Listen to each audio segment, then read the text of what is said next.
Welcome to the Mick Dark Horror Series. Lights out. Good. Here we go.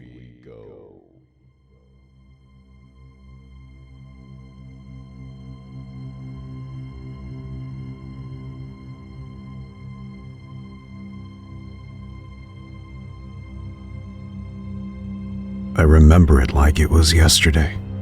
My mom was at work, and my brother Daryl was watching me. Daryl was older than me, about 6 years, and he was kind of a jerk. Dad had left right after I was born, and Mom had to work 2 jobs to keep us fed and clothed and keep the lights on and a roof over our heads. Maybe Daryl blamed me for Dad leaving, and that's why he was usually so mean to me. He was never violent, though. I got the feeling he wanted to be sometimes, but he was always teasing me. He told me there was a monster in the basement who would eat me, and told me there was a ghost in the attic and that the boogeyman would come to take me away. About all the perverts who would just scoop me up off the street someday to do stuff I didn't really understand at that age. He liked to scare me, and I think that's how we got on the subject of the corn man. It happened one afternoon when we were playing hide and seek. Daryl rarely played with me, not unless Mom made him, and he was being slow in counting, just trying to wait for Mom to go to work, so he could go back inside and keep watching TV. He was counting, and I was hiding out in the corner where I knew he wouldn't find me. After he finished, he stepped out into the corn, knowing that's where I am. He starts looking, cursing, and stomping around as he can't find me and seems to be getting pretty frustrated. Finally, he says the words I will never forget. "Better come out, turd, before the corn man gets you." I stood up. He was pretty close to finding me, and I asked who the corn man was. Daryl smiled wickedly, seeing another opportunity to scare me and get himself back inside as well. The corn man, Daryl said, lived in the cornfields that seemed to perpetually surround our house. The field was filled with corn during this time of year, and Daryl said that the corn man patrolled it and got little kids that went out in the corn to play. He said that the corn man couldn't see you if you stayed still. If you stayed stock still, not moving an inch, he wouldn't see you, and he'd think you were just another stalk of corn. I told him not to lie, but he said it was true, said we should get back inside before the corn man caught us in the field. We were both in the living room, Daryl gripping the remote and flipping through the channels as Mom said goodbye and left for the night. He had spent that week tormenting me with stories about the corn man that were usually ways to get me to do stuff. "The corn man will come into your house if he smells garbage in your house. Better take it out before he smells it. The corn man comes to take away messy children, so you better clean up around her. The corn man loves to eat tattletales. So go ahead, tell Mom you saw me smoking. I hope I'm awake when he comes to get you." However, that night, he grinned as someone knocked on the door and told me to get it. I prickled. I didn't want to go out after dark, not after he told me that corn man mainly hunted at night and usually for kids who were out after dark. He pushed me with his boot as I dithered, and I stumbled to the door as someone pounded on it again. My hand shook as I reached out, turning the knob slowly as I pulled it open. I sighed, happy to see Reggie and Clyde for the first time in my life. Reggie and Clyde had been Daryl's friends since elementary. Mark was usually with them as well, but I supposed he must be off doing something else.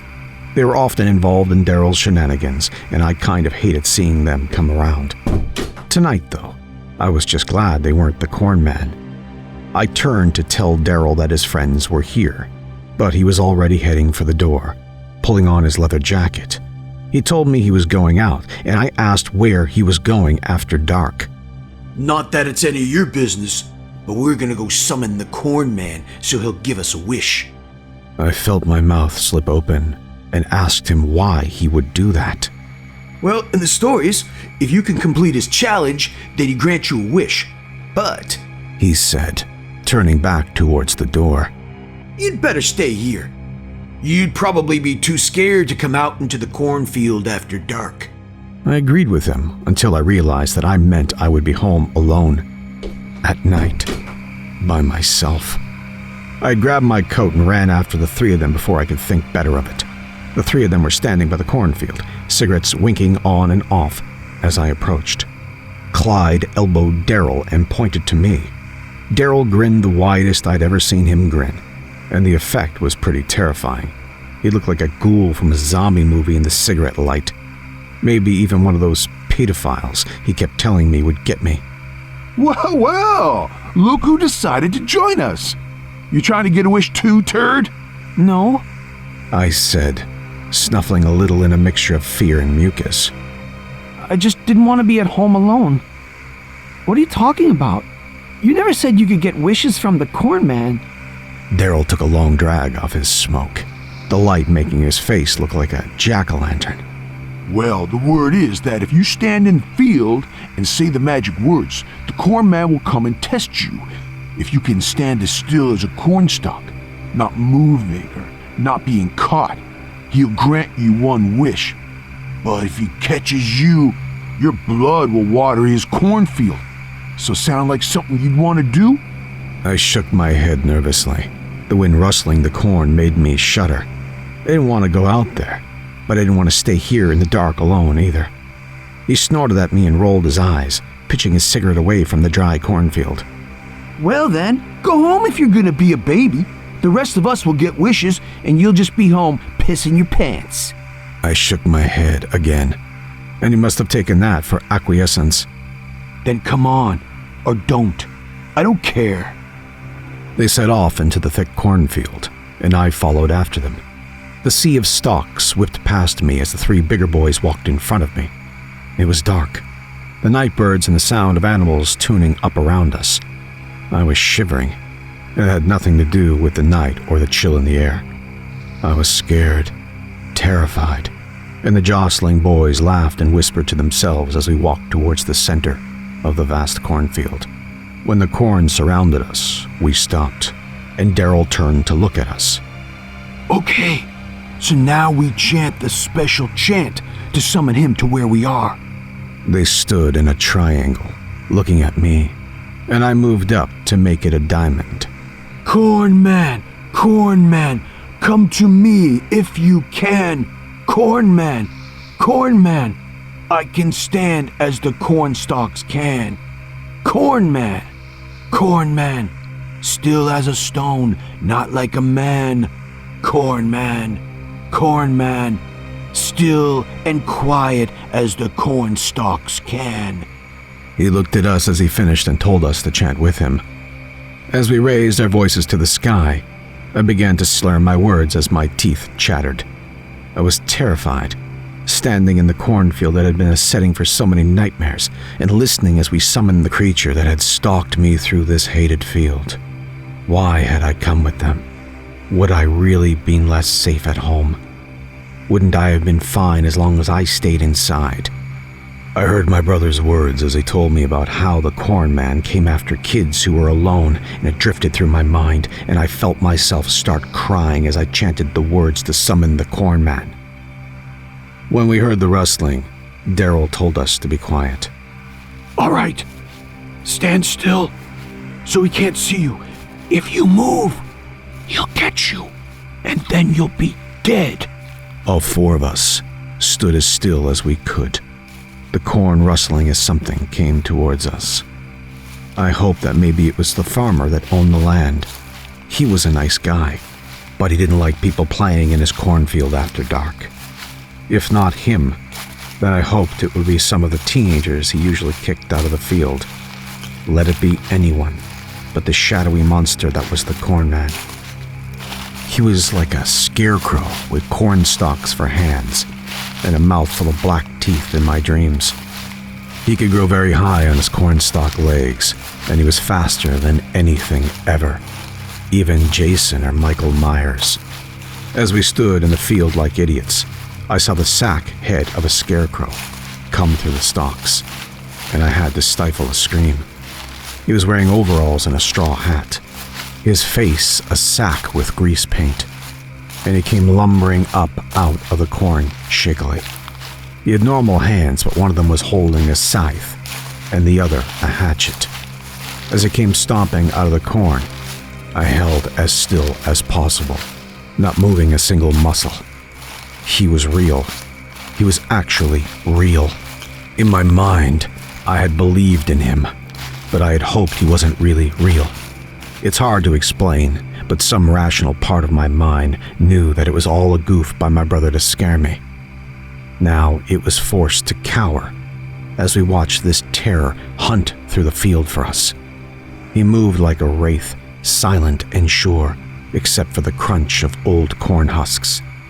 He smacked at the stalks with his scythe sometimes, and I had to stop my teeth from chattering as he turned to finally look at my hiding place. Until then, he had lumbered around like one of those adults that's just pretending to look for you. I felt he knew where we were.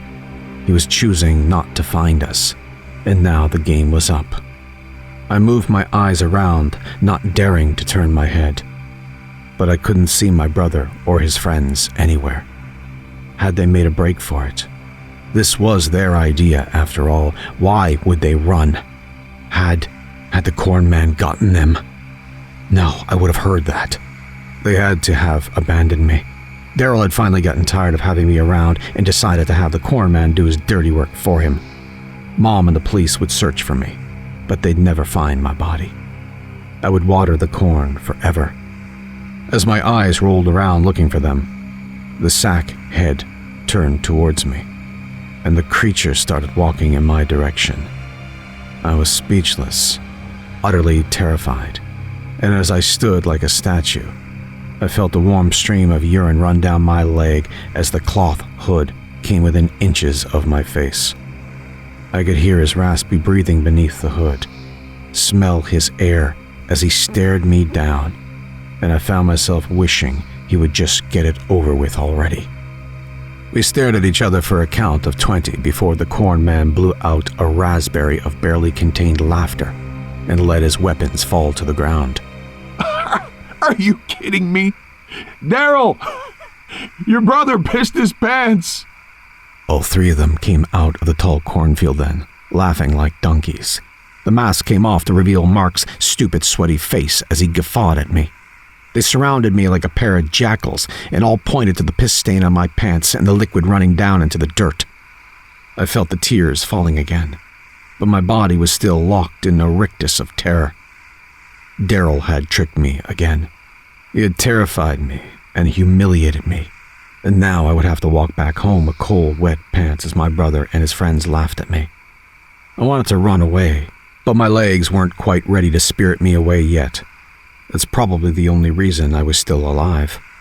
I saw Mark jerk suddenly, the smile dribbling off his face as something squelched from his stomach. It splattered something across my brother and his friends, though they noticed it too late. I, however, couldn't help but miss it as it pattered across my face and chest. It was blood, thick and red, and they turned as a horror strode from the fields of lush corn stalks. My wind hadn't done him justice. The corn man, or whatever he was, looked more like a terrible husk doll that you sometimes saw at the farmer's market when Mom took us. It appeared to be woven together from corn husks and corn stalks, and the silk atop the plant. It was dirt and leaves and corn cobs and live plants. Its entire body seemed to be moving like a living vine. It moved with its complete form, its entire being, and it waded into Daryl and his friends like a force of nature. Clyde had turned to look at what had wetted him, and I saw that twisted gnarl of roots and cornstalk slam into the side of his head. His neck audibly broke, bone poking up from his collar as he fell sideways into the corn. Daryl screamed, Kyle cursed loudly, and I stood rooted in fear as the corn man went about his work. No way! Daryl yelled, stepping back as he turned to face the creature. No fucking way! It's real? Kyle asked. The creature momentarily stalled as it looked at them speculatively. No, I made it up! I made the whole thing up! It can't be real! It can't be real! It can't be! He died with that negation on his lips. The corn man extended out his thick, rooted arm, and it grew as it coursed towards Daryl's head. Daryl's screams were cut off as the root covered his face, his throat bulging as it poured its roots and stalks down his throat. I could see his body twitching, his limbs convulsing, as the corn man pumped his roots into him. My cheeks were wet again, my terror-fueled tears streaming down my face as Kyle ran for it. He disappeared into the corn, just in time to miss the fate of his friend.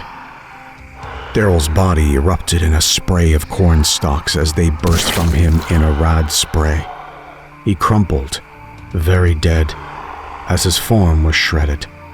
He lay in pieces, his body watering the corn, just as he had said. I was resprayed with blood this time, washed in the deluge, but I was still frozen with fear. My body had hit the point where it was numb, too scared to move. And as the corn man stalked in, I could hear my ragged breathing intensifying.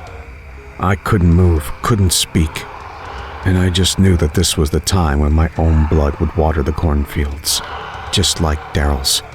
He stood face to face with me, much like Mark had when he was pretending, and as the seconds spread out, I felt like my heart must surely stop, and I would die of fear. Then, to my amazement, the corn man spoke. You have passed my challenge. You truly can do as the corn stalks can, and have earned a boon of me. What do you desire of the corn man? I was speechless, my body unmoving as I continued to stand like a statue before this hulking horror. His voice sounded like the whispering of wind through the corn stalks, and if I hadn't been frozen in fear, I would have shuddered out of my skin as his words hit me. He loomed over me, his body bathed in the blood of my brother and his friends, and I was left to shudder and shake as he stared at me. He cocked his head, the roots making a strange creaking noise, as he studied me in my fear. Come now. There must be something you desire. Why else would you brave your death at the hands of the corn man, if not for a boon? I looked up at him. Even hunkered down, he was taller than me, and my eyes streamed with tears, my body unable to move. Very well.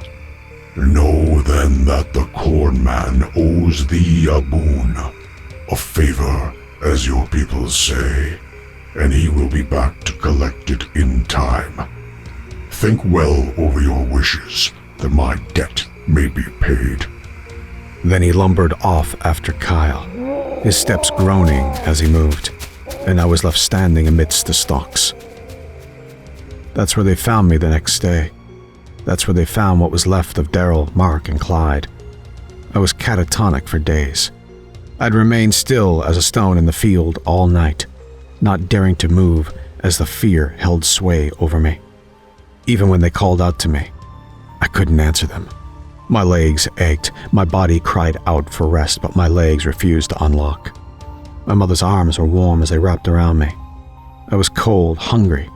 My throat felt like a desert, but I couldn't move or speak. They kept me in the hospital for weeks trying to figure out what had happened to me. The police questioned me ceaselessly. My mother ended every interview by telling them that it was pointless to question me. They assumed that I had watched the 4 boys being murdered, Kyle's remains found further out in the field, and I had been traumatized by the event. I'd stayed like that for almost 3 weeks before waking up one day to find my arms and legs were ready to obey me again. The police came back to question me, but I told them that I blacked out the whole thing, not wanting to ever speak of the horrible things that had happened in the field. I can only tell you here, a decade later, to come to terms with what has happened to me and try to put it behind me. That and to see if anyone else knows of the corn man and his ways. You see, he's come back over the years to collect on his favor. I still live with my mother, my body locking up sometimes when the fear takes over again. Once a year, on the anniversary of my brother's death, he comes to ask me if I'm ready to take his boon, Sometimes he appears in my room at night, sometimes outside my window. But he always speaks in that strange voice and asks if I am ready to ask for my favor.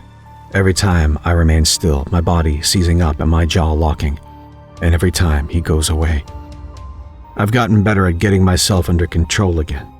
Last time I was frozen for less than an hour, but I've had to go back to the hospital over the years when the catatonic state reemerges. One day, I will be able to ask for something, so I never have to see him again. Until then, I suppose I'll be haunted by the visage of the Corn Man.